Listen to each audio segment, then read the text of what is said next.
हुआ ये आदेश है।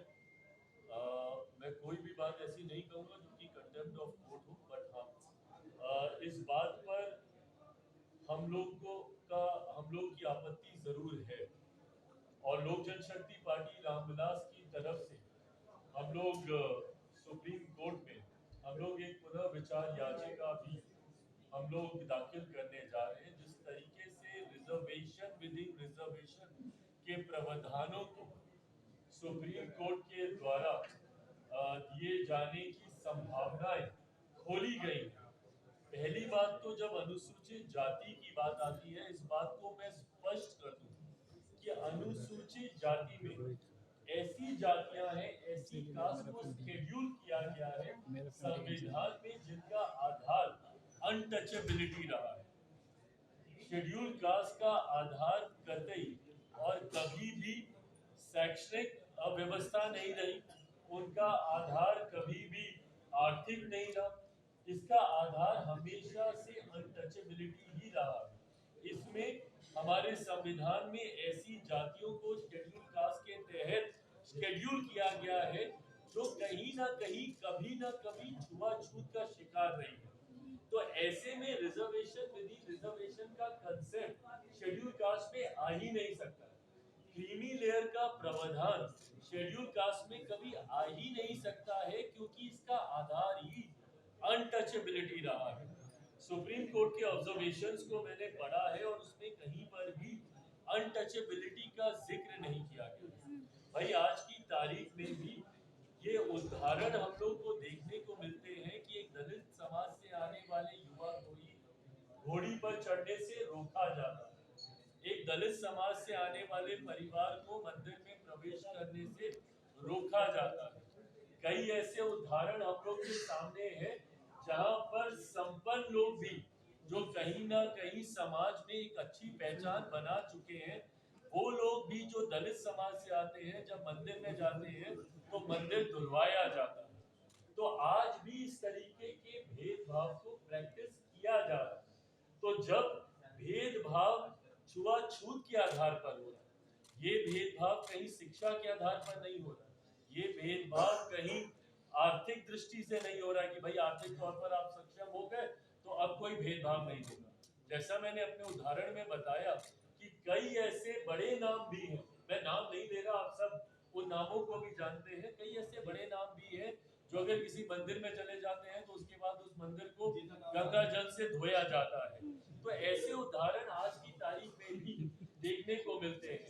तो जब ये उदाहरण है तो ये दर्शाते हैं कि ये जो भेदभाव हो रहा है ये आपकी आर्थिक दृष्टि पर नहीं हो रहा, या आप कितने कामयाब हो गए हैं अपने क्षेत्र में उसको लेकर नहीं हो रहा है।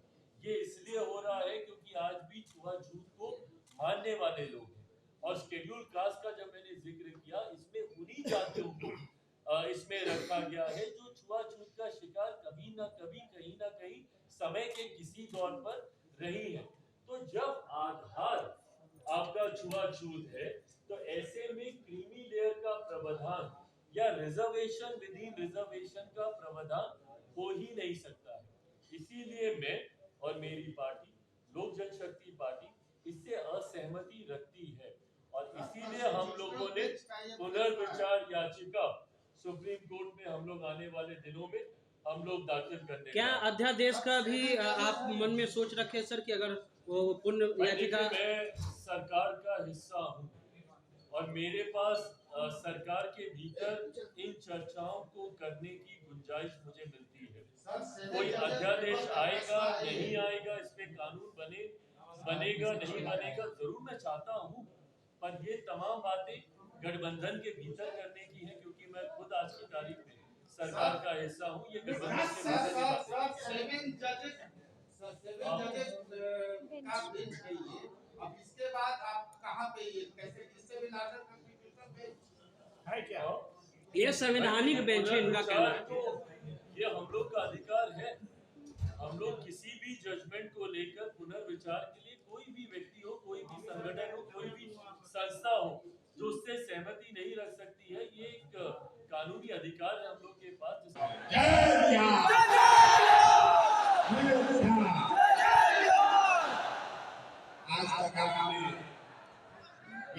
भाइयों को गाना सुनते सुना।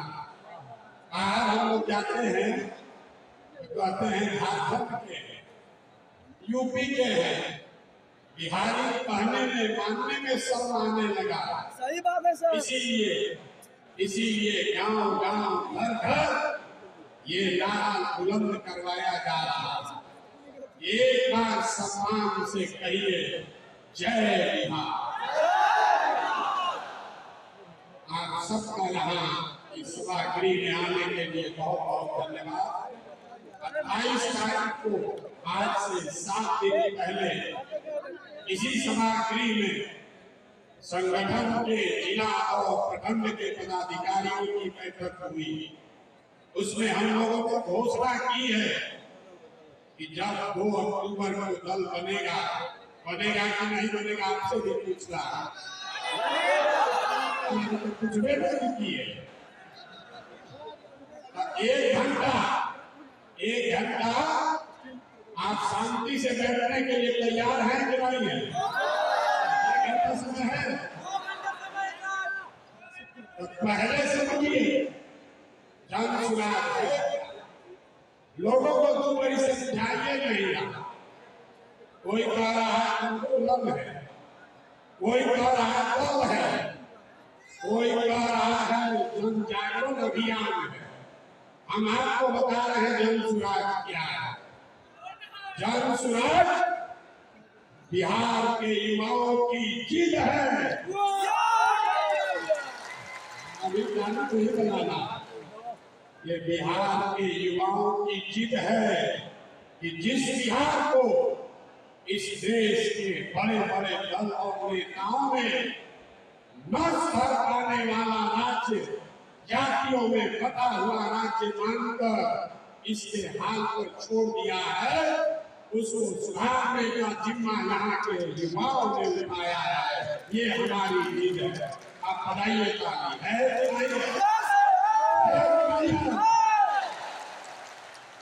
जन सुराग बिहार के युवाओं का जिद है। हम लोग इसको सुधारे बगैर माने नहीं हैं। जन सुराग बिहार के युवाओं का संकल्प है।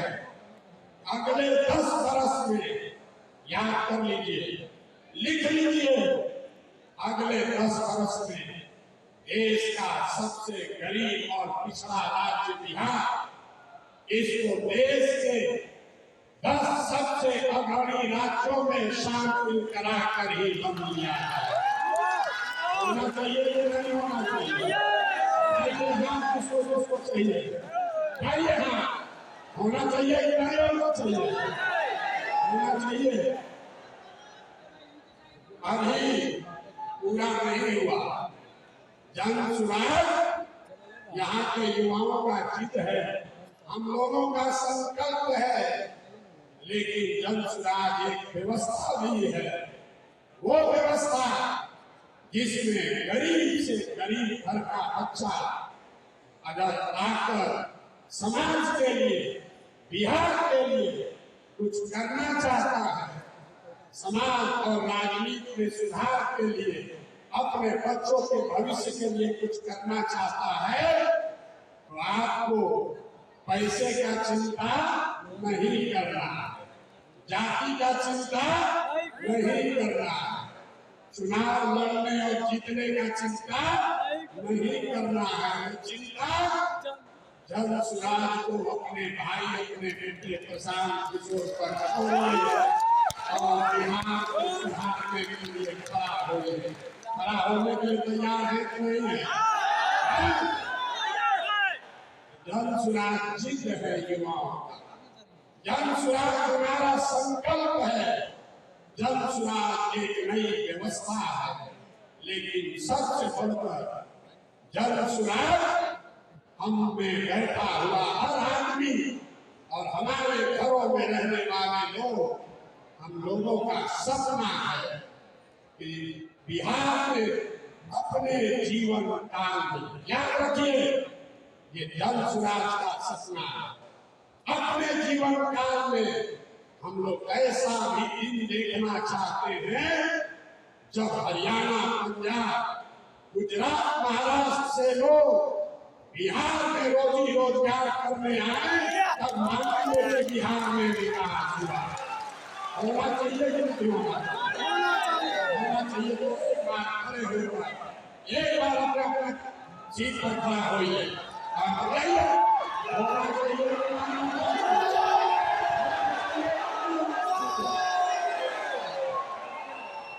बैठिए और संकल्प लेकर जाइए, संकल्प लेकर जाइए।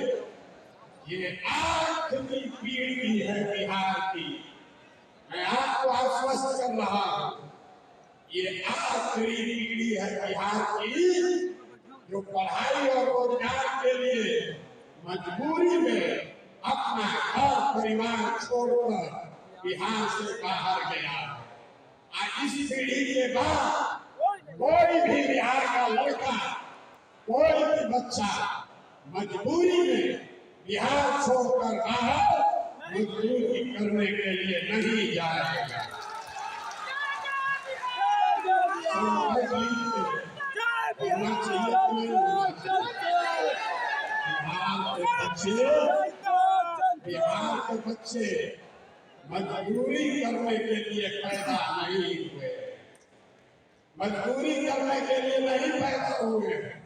आप खड़े होइए और भरोसा रखिए, पूरे देश का राजनीति का निडिल घुमाकर बिहार के ओर कर देंगे।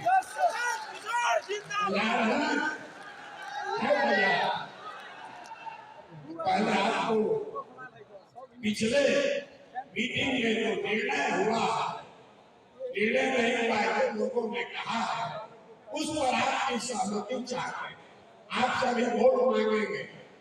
लोगों ने कहा, मैंने कहा कि पूरा बिहार पैदल चल लेंगे तब हम दल बनाएंगे। अब हम करीब करीब 60% बिहार पैदल चल चुके।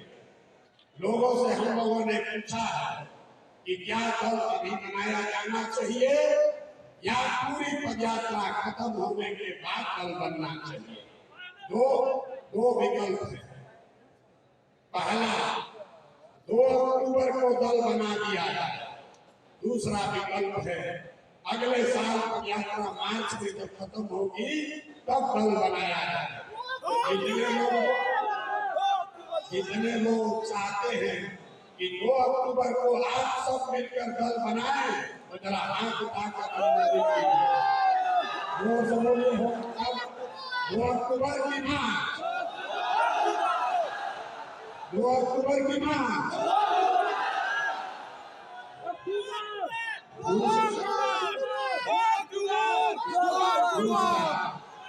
ठीक है, दूसरा निर्णय लिया गया है कि जन स्वराज का नेता, जो हमने कहा है, जन स्वराज का नेता कोई प्रशांत किशोर नहीं होंगे, प्रशांत किशोर नहीं होंगे। नेता कौन होगा? नेता बिहार के गांव-गांव को जो दही के तरह मत के जैसे मक्खन निकाला जाता है, वैसे ही पदयात्रा से पूरे बिहार को मत के जिन लोगों को ढूंढ कर निकाला गया है, वो आपके मत से इस दल का नया नेता चुना जाएगा। आप चुनने के लिए अपना नेता तैयार है कि नहीं है? 2 तारीख को आपको अपने नेता का चुनाव करना है। तीसरा निर्णय लिया गया कि दल में समाज के हर वर्ग को उसकी भागीदारी, हिस्सेदारी मिलनी चाहिए। इसलिए नहीं कि कोई दलित है, इसलिए नहीं कि कोई पिछड़ा है। ये तो सुनते सुनते हम लोग पागल हो गए। पिछला 30 वर्ष से जात के आधार पर नहीं, काबिलियत के हिसाब से। लेकिन जन स्वराज का मंत्र है कि हर समाज में काबिल लोग हैं और हर आदमी किसी न किसी समाज का है। तो अगर नियत साफ है तो ये सामंजस्य बैठाया जा सकता है कि समाज में जिसकी जितनी संख्या है उसके हिसाब से जन स्वराज में उसको भागीदारी मिले, उसको नेतृत्व करने का अवसर मिले। बाबा साहब अम्बेडकर ने इसलिए आरक्षण दिया था जो सदियों से या अभी भी जो भेदभाव, ऊंच नीच, छुआछूत, जो डिस्क्रिमिनेशन जो चल रहा था उसको पाटने के लिए ये आरक्षण है। तो इसको तो आर्थिक तौर पे ये आया कहां से मामला? तो ये पूरी तरीके से हम लोग जो है इसके पक्ष में नहीं है वर्गीकरण को लेकर के। ये आर्थिक तौर पे नहीं है। अगर आर्थिक तौर पे ही आपको न्याय दिलाना है तो आप नौकरी लीजिए सबको। क्यों नहीं लेते नौकरी? नौकरी की बात क्यों नहीं करते? कितने लैंडलॉर्ड हैं, कितने कम परसेंट, कितना लैंड किसके पास है? सबके पास है। आंकड़ा सबके सामने सार्वजनिक है, डिस्ट्रीब्यूट कर दो। लेकिन आज भी ऐसा देखा गया है, हम लोग देखते हैं कि दलितों की किस तरह से पिटाई की जाती है। जब शादी में घोड़े पे बैठा, घोड़ी पे नहीं बैठने दिया जाता, पूजा पाठ नहीं करने दिया जाता। दलितों और आदिवासियों को तो छोड़ो, अखिलेश यादव जी मंदिर जाते उसको भी धोया जाता है। जीतन राम मांझी यहाँ मंदिर गए तो उसको धोया गया। तो ये जो भेदभाव, ऊंच नीच, छुआछूत, कोई जो है अनुसूचित जाति और जनजाति का मालिक ना बने, उसका वो ना बने। दलित आदिवासी अपना भला स्वयं जानते हैं, अपना निर्णय वो खुद करना जानते हैं। इसलिए हम लोग पूरी तरीके से जो है केंद्र सरकार से हम चाहते हैं कि अध्यादेश ला करके जो विसंगति है उसको दूर किया जाए इस मामले में। और इसमें क्यों नहीं अध्यादेश लाया जा सकता? जब केंद्र सरकार SC/ST एक्ट को लेकर के अध्यादेश ला सकती है तो इस मामले में अध्यादेश क्यों नहीं लाया जा रहा? तो हम लोग तो चाहेंगे कि एनडीए की जो सरकार है इसमें अध्यादेश ला करके विसंगतियों को जो है दूर किया जाए। राहुल गांधी का कहना है कि ईडी की रेड हो सकती है उन पर। राहुल गांधी का कहना है कि उन पर ईडी की रेड हो सकती है। देखिए, सब तो सबके सामने है। अब कोई मतलब नहीं रह गया रेड मारो या वो करो। ईडी और जांच एजेंसियों का कोई महत्व रह गया क्या? कोई फेयर है ही नहीं। तो इसलिए इस पे ज्यादा हमको टिप्पा टिप्पणी नहीं करना है। किस प्रकार से ये लोग सरकार का खिलौना बना हुआ है ये सबको पता है। कर्नाटक में राहुल गांधी जी की सरकार है और कर्नाटक ने जातीय सर्वेक्षण कराया है। मैं आज तक यह समझने में अक्षम हूँ कि बिहार में जिस तरह से हम लोगों ने जो जातीय सर्वेक्षण कराया उसकी सारी रिपोर्ट्स पटल पर रख दिया और उस हिसाब से आगे की भी हम कार्रवाई कर रहे हैं। कर्नाटक में उनकी सरकार है, राहुल गांधी को बताना चाहिए कि किन परिस्थितियों में कर्नाटक में वह जातीय सर्वेक्षण जो उन्होंने करवाया था सिद्धरमैया की सरकार ने, उसको क्यों नहीं सार्वजनिक कर रहे हैं और वो सार्वजनिक करें और उसको वह कार्य करें। अपनी जहाँ सरकार है वहाँ का रिपोर्ट सार्वजनिक नहीं कर रहे हैं और पूरे देश की बात कर रहे हैं। तेजस्वी यादव 65% आरक्षण पर अध्यादेश लाने की हमसे मांग करते हैं। कुछ चीज़ें जो होती है वो संविधान संशोधन की चीज़ होती है। लगातार 1950 से पहले तमिलनाडु में पहले से 70% आरक्षण था। जब संविधान बना तो उस समय संविधान से पहले से तमिलनाडु का आरक्षण था, वह शामिल हुआ। उसके बाद लगातार सुप्रीम कोर्ट ने जब भी यह बढ़ा है आरक्षण की सीमा तो सुप्रीम कोर्ट ने स्ट्राइक किया है। सरकार अपने ढंग से इसको अच्छे से देख रही है। दिक्कत क्या है कि खुद ही तेजस्वी यादव बोलते हैं कि संविधान के साथ छेड़छाड़ नहीं होनी चाहिए। 1950 के पहले का जो नियम है और सुप्रीम कोर्ट ने जो स्ट्राइक किया था, सुप्रीम कोर्ट के वकीलों से बिहार सरकार अच्छे से स्टडी करा रही है और हम सही समय पे सही निष्कर्ष पर जनता के बीच हुई ताकि केंद्र सरकार और राज्य सरकार मिलकर